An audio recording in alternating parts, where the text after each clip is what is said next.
discussion on who becomes the next state chairman of the People's Democratic Party (PDP) in Delta State has been one of the most heated debates marauding across the state recently.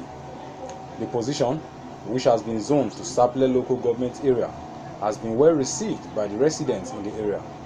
But the big question on everyone's lips has been who should emerge as Sapele candidate for the role. On one hand, there is former Sapele local government chairman Honorable Godwin ATOSE, and on another, there is the incumbent state chairman Honorable Kingsley ESISO. This debate has been ravaging across social media, and Rerotv talked to some leaders in Sapele across both divides.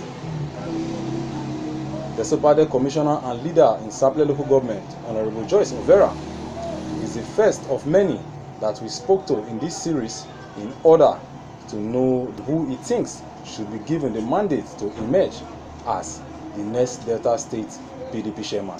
Because of these coming congresses, the state held its caucus meeting in Asaba. Fortunately, I am a member of the state caucus. ESISO is in the state caucus. In fact, just the two of us are members of the state caucus in Sapele. At caucus, we resolved.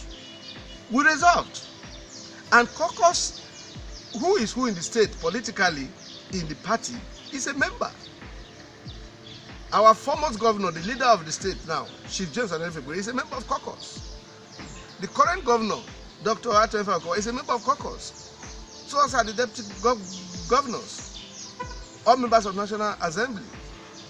And so at caucus we resolved that because these particular executives have worked tirelessly in bringing all of us back, please let them go back for second tenure, especially when they've not done second tenure. That was the resolve of caucus. And as a member of caucus, when I came back to Sapele, I called a meeting here in my compound here. And I did brief all leaders in Sapele that this is resolve of caucus before we ever started the world congresses. And so, as far as I'm concerned, my brother, Barrister Kingsley does not have a problem with anybody. Those who think he has problem with them are those who are manufacturing this problem from nowhere.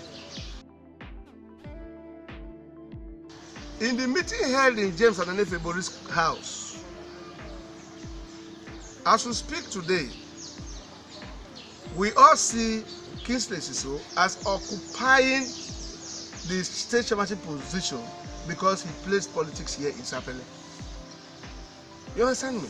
And so, in that meeting, our leader, Chief Ibori, was reading out the ESCO list, the way they are. Sapele has chairman, Okpe has auditor, ATOSE has organizing secretary. He was reading them out in this line. Is that the path we are still going to follow? Everybody chorus, yes. He now went further to say, in the wisdom of the state, they've added additional 5 ESCO members to Delta Central. So he's going to set up a small committee to look at which area, which local government will now benefit from these 5 additional names. And that was a committee that was set up with the likes of Sheriff Oborewori as member, with the likes of Chief Igwe Tamori as members and other members. And that was it. We then left. And so we ended up that matter. After a while, I got a call that I should come and sign a document that at a meeting of PDP stakeholders, leaders, opinion leaders, and all that we resolved that we're going to, bring up Chief Ejafe Omizu Odebala as chairman state. And I said, there was not a time a meeting was called for me to be part of. And in that meeting, the subject was who becomes state chairman. But in my usual characteristic, anything can happen. I asked my brother, Chief Odebala, what you are doing here now, is it from Asaba? If you didn't get a note from Asaba, then of course, whatever you are doing here is a nullity. He now said, no, that I didn't get any note from Asaba, but I should please sign. I said, no, I won't sign. And I tried to get across to Asaba for confirmation. After that, I left. And after a while, he too called me and said, Honorable Overah, thank you. I'm wiser now. I've put out of this race. I'm sure too he too got a call too from Asaba. And that was it. After about a week, and I got another picture again that AJFA has chickened out. And that another brother of ours, Honorable Godwin Mamre Matisi, is now, being picked. In all this, my take is this: anybody can aspire, but in all this aspiration, is it not supposed to be the party that will do what you are asking them to do now? And in becoming the state chairman, it is not you per se. You need to reach out to people to canvass for their votes. You understand? And in this particular guise, we are looking at state chairman. We are not looking at local government chairman. So of course, the entire 25 local government interest must be involved. And the only man who manages the 25 local government area today, as we speak, is the state governor. So, what is the proprietary for doing all this that you are doing? That's my stance. And so, that was why I said, we ordinarily have no problem.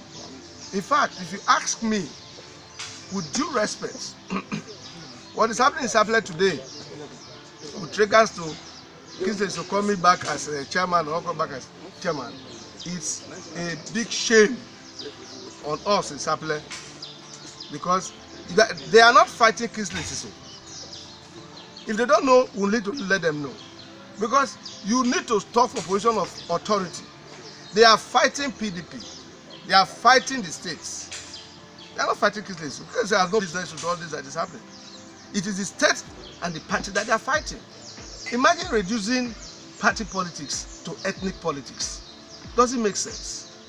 In Sapele today we have Hausas, Yorubas, Kwales, Ijos, Ishekiris. All of them are members of the party here. As long as they play that politics in this town, they are members of the party in this local government council. If you now say, for instance, there was another story where they said the man has moved his membership from Sapele to another local government area. Wonderful. Wonderful. If he has moved his membership from Sapele to another local government area, is it now you who will now say, oh, he has moved it, therefore he no longer qualifies to enjoy the position of state chairman? It's not even for you to determine. The party must meet. And then you hear opinions from everybody. After which you resolve, it is the path to go. We all agree that this is the path to go. To now brand some of us as traitors, I laugh. And I'm waiting. When the is eventually sworn in for a second term, I will be the one to laugh last. Because they do not know what they are doing. In all this, so many people are hearing. The entire state is awash with all these stories. The good politician in the state will know that, so this is how Sapele people are, or some people, because let me not say all, because God forbid, I can never be part of a people who do not understand what is happening and then they go for it. I was to convey a meeting of all leaders in Sapele to my compound after we met, Chief Anira in his house. Fortunately that they will saw Honorable Godwin to say in the same house, And then before we knew it, they came out to say, Ayemidejo, Eugene, and others who followed us, Honorable Igbedi, that we came to beg. My question is, beg you for what? Why are we begging you? We came to tell you to please tell your boys that this way they are going about talking is not right. Let us meet as leaders of the party in Sapele so that we can talk with one voice. But they concluded that we came to beg them. And I asked myself, beg you for what? Beg you for what? You know? So we need to put things where they are. That is the truth of the matter.